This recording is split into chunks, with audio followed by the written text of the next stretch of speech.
컴활 2급 자격 합격만을 목표로 제작된 내용입니다. 20여 년간 출제된 모든 문제를 분석해서 필기, 실기 한 권으로 통합한 문제 기반 학습지입니다. 이 한 권만으로도 컴활 2급 합격까지 완벽한 수험 준비가 될 수 있도록 했습니다. 우리가 큰 데이터가 있어서 합계나 평균 같은 거 계산하려면 일일이 함수를 다 지정해야 되죠. 그런데 우리가 부분합 기능을 사용하면 그 안에 이미 내장되어 있는 서브토탈 함수를 사용하게 되기 때문에 합계나 평균 같은 요약값을 아주 쉽게 계산할 수 있어요. 그러니까 주어진 자료들을 그룹별로 분류하고요. 또 해당 그룹별로 특정한 계산, 예를 들어서 합계나 평균 같은 걸 얘기하는 거예요. 특정한 계산을 수행하는 그런 기능이 바로 부분합 기능입니다. 그런데 이 부분합 기능을 사용하려면 반드시 가장 먼저 이 작업을 부분합 기능을 수행하기 전에 먼저 정렬을 수행해야 돼요. 그래야 제대로 된 결과를 얻을 수 있습니다. 자동으로 알아서 정렬이 된다, 이거 오답이에요. 하지만 이 정렬의 방식은 상관없어요. 오름차순으로 정렬하든 내림차순으로 정렬하든 부분합의 결과는 동일합니다. 그러니까 반드시 오름차순으로만 정렬해야 된다, 오름차순으로 정렬되어 있어야 된다, 이게 오답이 되는 겁니다. 부분합은 엑셀의 부분합 기능에 내장된 함수, 즉 주어진 함수 이외에는 사용할 수가 없어요. 그래서 사용자 지정 계산 안 되는 거고요. 수식 따로 만들 수가 없습니다. 사용자 지정 계산 안 되고요. 수식은 만들 수가 없습니다. 자, 그러면 사용할 수 있는 함수는요. 우리가 대부분 알고 있는 것들은 다 있어요. 합계, 평균, 표준편차, 최대값, 뭐 개수, 이런 다양한 주어진 함수들을 선택해서요. 각각의 집단의 데이터의 특성값을 구할 수가 있습니다. 자, 반면에 없는 기능들이요. 좀 특별한 것들은 없습니다. 중앙값, 중위수, 절대표준편차, 순위, 지수, 자, 이런 것들은 해당되지 않는 기능입니다. 부분합 대화 상자 안에 보면 새로운 값으로 대치라는 체크박스가 있습니다. 자, 이 새로운 값으로 대치라는 체크박스를 설정하면요. 뭔가 새롭게 하라는 뜻이잖아요. 기존에 1차 결과가 있다 하더라도요. 이거 완전히 무시하고요. 거기에 추가해서 작업하지 않고요.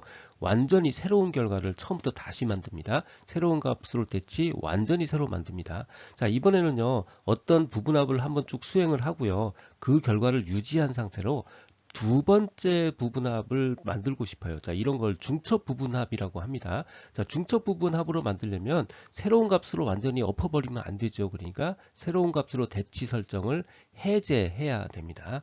자, 데이터 아래 요약 표시라는 옵션이 있습니다. 이거 데이터 요약을 아래에다 표시하자는 얘기죠. 자, 이거 해제하면요. 위쪽에 종합 결과가 표시가 됩니다. 부분합 대화 상자에서 모두 제거 누르면요. 부분합 실행 결과가 제거됩니다. 원상태로 복귀된다는 뜻이에요. 부분합을 제거하면 부분합과 함께 목록에 삽입된 윤곽, 페이지 나누기도 같이 제거가 됩니다. 부분합의 특정한 데이터만 표시된 상태에서 차트 작성하면요. 표시된 데이터에 대해서만 차트가 만들어지는 거예요. 부분합 전체에 대해서 차트가 만들어지는 게 이게 오답입니다. 목표값 찾기요. 자, 영업 1팀이 매출을 얼마 하고 2팀, 3팀, 4팀 뭐 이렇게 복잡한 데이터가 있고요. 이 데이터들을 다 모아서요. 우리가 이익을 계산했습니다. 어떤 계산식을 통해서 이익을 계산했어요. 그랬더니 올해 영업이익이 1억 원이 나온 거예요. 자, 그런데 올해는 1억 원인데 내년에는 뭐 예를 들어서 1.2억 원을 만들고 싶어요. 자, 그러면요. 이 중에서 1팀은 기존의 매출액을 얼마에서 얼마로 바꿔야 이게 1.2억이 될까? 이런 거 궁금한 거 되게 많죠. 이게 바로 목표값 찾기입니다. 자, 이 목표값 찾기는 반드시 첫 번째 이 1억 원에서 1.2억 원으로 변경되는 찾는 값이 있어요. 찾는 값이 있고요. 두 번째는 이 계산을 해주는 계산식이 있어요. 계산식이 바로 수식 셀이고요. 찾는 값이 1.2억 원 변경된 거고요.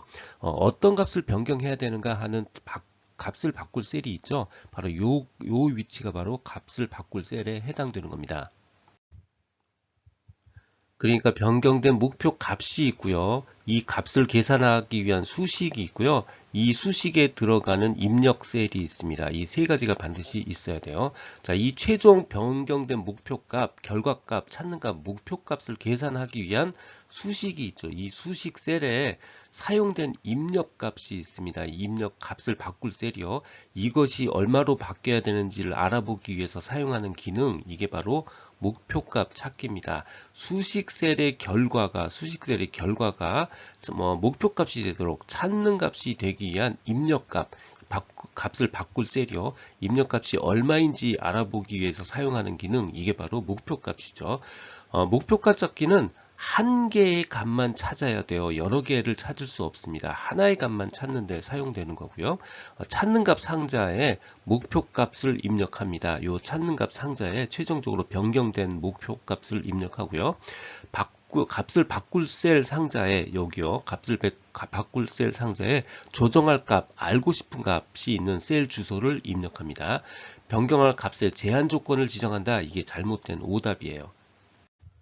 듣고 계신 강의는 컴퓨터 활용 능력 2급 초단기 합격 비법의 핵심 내용 파트입니다. 군더더기 없는 핵심 이론 파트, 그리고 1400여 개의 문제로 구성된 단원별 완벽한 기출문제집 파트로 구성했습니다. 동영상 아래 댓글에 구매 링크를 넣어드렸습니다.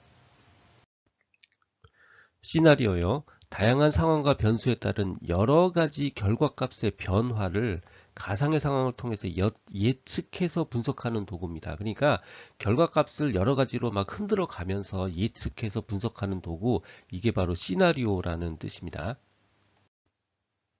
분석한 시나리오의 결과는 요약 보고서 그리고 피벗 테이블 보고서 형식으로 작성이 됩니다. 추가된 시나리오 이름은 현재 값을 기준으로 오른쪽에 나열되어 현재 값이 있고요. 시나리오 1의 결과, 두 번째 시나리오, 세 번째 시나리오 결과, 이런 식으로요. 오른쪽으로 나열이 됩니다. 시나리오는 별도의 파일에 결과가 나타나는 게 아니고요. 현재 시트 앞에 새로운 시트를 하나 추가해서 만들어집니다. 그러니까 시나리오가 별도의 파일로 저장이 된다. 이게 오답이에요. 바로 앞에 새로운 시트로 만들어집니다. 시나리오 요약 보고서는 자동으로 업데이트 되지 않아요. 갱신되지 않으니까 만약에 값이 변했어요. 그러면 변경된 값을 요약 보고서에 다시 표시하고 싶다 그러면요. 다시 새 요약 보고서를 만들어야 됩니다. 시나리오 관리자에서 시나리오를 삭제해도요, 요약 보고서에 해당 시나리오는 삭제되지 않습니다. 두 번째는 시나리오 작성 때 변경 셀 상자에 하나 이상의 여러 개의 참조 셀을 지정할 수 있습니다. 최대 32개까지 변경 셀 지정이 가능합니다. 시나리오 결과물은 요약 보고서나 피벗 테이블 보고서, 이렇게 두 가지가 있다고 그랬죠. 피벗 테이블 보고서는 결과 셀이 반드시 있어야 됩니다. 다시요. 시나리오 피벗 테이블 보고서에는 결과 셀이 반드시 있어야 됩니다. 시나리오 추가 대화 상자에서 변경 금지 선택하면요. 작성한 시나리오를 변경할 수 없습니다. 그러니까 에디팅이 안 된다는 얘기예요. 추가할 수 없다, 이거 오답이고요. 표시되지 않는다, 이거 다 오답이에요. 변경이 되지 않는 겁니다. 설명은 만든 사람과 날짜가 기본적으로 입력되어 있지만 반드시 입력해야 되는 건 아닙니다. 피벗 테이블이요. 피벗 테이블은 데이터 탭에 있는 게 아니고 삽입 탭에 있습니다. 삽입에 피벗 테이블을 누르면 진행이 되고요. 그 안에 있는 범위는 데이터 범위를 입력하는 거고요. 배치 위치를 지정하고요. 보고서 구성 필드를 배열하면 됩니다. 피벗 테이블의 구성과 디자인입니다. 이 부분이 바로 필터예요. 이 필터 필드를 이용하면 대화형으로 원하는 데이터만 선별해서 표현할 수 있습니다. 무슨 정렬 기능을 설정한다, 이거 말도 안 되는 오답입니다. 이 각각의 영역에 필드를 드래그로 끌어 넣으면 됩니다. 예를 들어서 행 영역에 필드를 드래그로 추가해서 넣으면 바로 이 행 영역이 입력이 되고요. 열 영역에 마찬가지로 필드를 드래그해서 끌어 넣으면 바로 열의 내용이 추가됩니다. 피벗 테이블 보고서의 위치는 바로 여기에요. 바로 행 레이블, 요 바로 한 칸 위에 있는 셀, 이게 바로 피벗 테이블 보고서의 위치입니다. 피벗 테이블 보고서 위에 필터 정의 영역이 있어요. 이 보고서 바로 이 위에 필터 정의 영역이 있습니다. 피벗 테이블이란 많은 양의 데이터를 한눈에 파악할 수 있도록 요약하고 분석해서 보여주는 그런 기능입니다. 원본 데이터를 수정하면 자동으로 반영이 되지 않아요. 그래서 만약에 반영하려고 한다면 피벗 테이블 분석에 모두 새로 고침을 해야 된다. 요거 꼭 기억을 해 두시고요.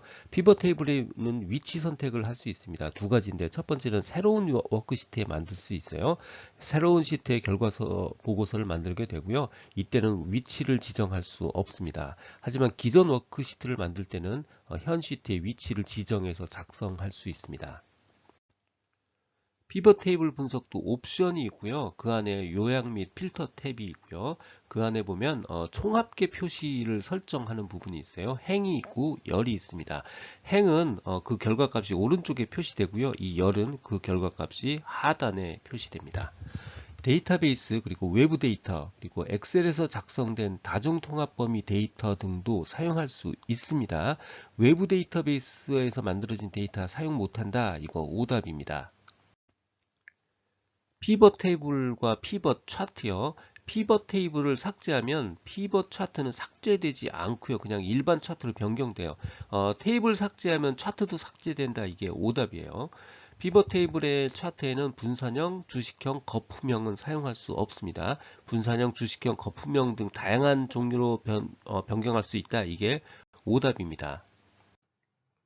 지금까지 라디캠지기 꾸벅이 박정규였습니다. 도움이 되셨다면 좋아요, 구독 부탁드립니다. 감사합니다.